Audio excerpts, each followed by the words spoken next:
I'm Ryan Flesch. I was in court yesterday with my buddy Sam, who just tried to challenge the jurisdiction of the court.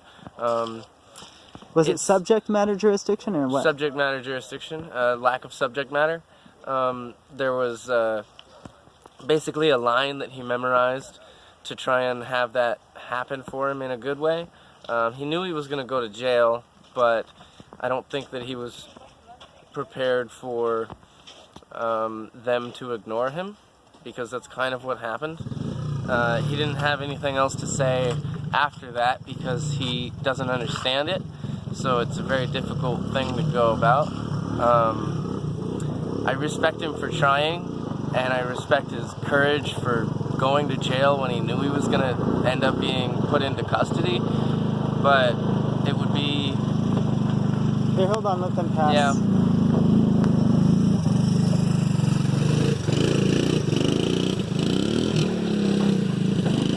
There's just a lot to be said for becoming knowledgeable on a subject before you attempt to take the court down, the entire system down, with a single line that you memorized. So it's a kind of a conundrum that I'm not really sure how to fix it. The system is broken, but if he pled not guilty, then he wouldn't be in jail right now, and we would still have him here.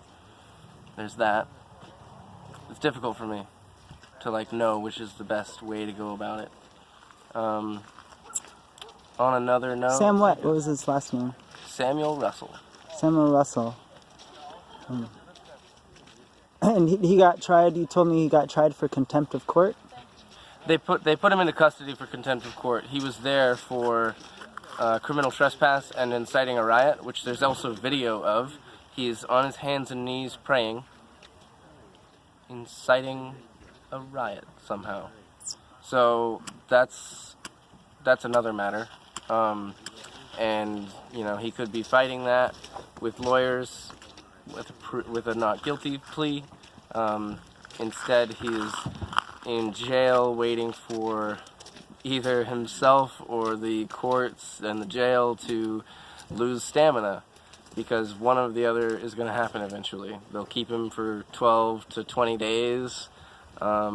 I just made those numbers up, but I think the maximum is 30 days that you can be held for contempt.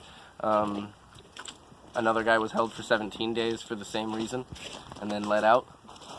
I don't know more than that. And you said something happened to you too? Yeah.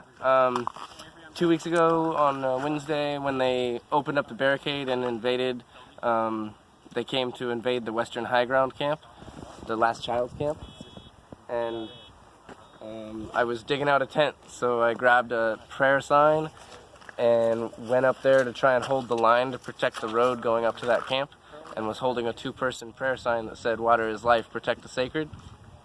And they grabbed the sign from me and threw me to the ground with the sign, and then they hit me in the face, and then they tried to grab onto my limbs to pull me behind their line, and the water protectors grabbed my other limbs and pulled me stronger, with more heart and more passion, across back to our side, away from the police, thus preventing me from being arrested. So I'm very grateful to all those folks. And why are you here? There's a lot of reasons that I'm here. I guess the main reason that I'm here is because I'm following my heart. I've listened to other people, I've listened to my mind, which is fickle, I've listened to my body, which is even more fickle, and none of those things lead well. So the reason that I'm here is because I'm listening to my heart. More than that, I want to help to protect marginalized groups. I want to protect the water. I want to stand up for the civil rights of the people. I want this kind of thing. I mean, the lookout towers on the hills, the militarization of the other side. I don't feel like that's a part of a country that I don't know. When Trump got elected, I was like, I'm gonna move. Like a lot of people were like, I'm gonna move. And then I was like, wait, this is my country. I have to fix this. I can't just fucking give up and leave. So that's another reason why I'm here. I want to fix things. Thank you. Mm-hmm. This will be on standingrockclassaction.org under the testimony section. Cool.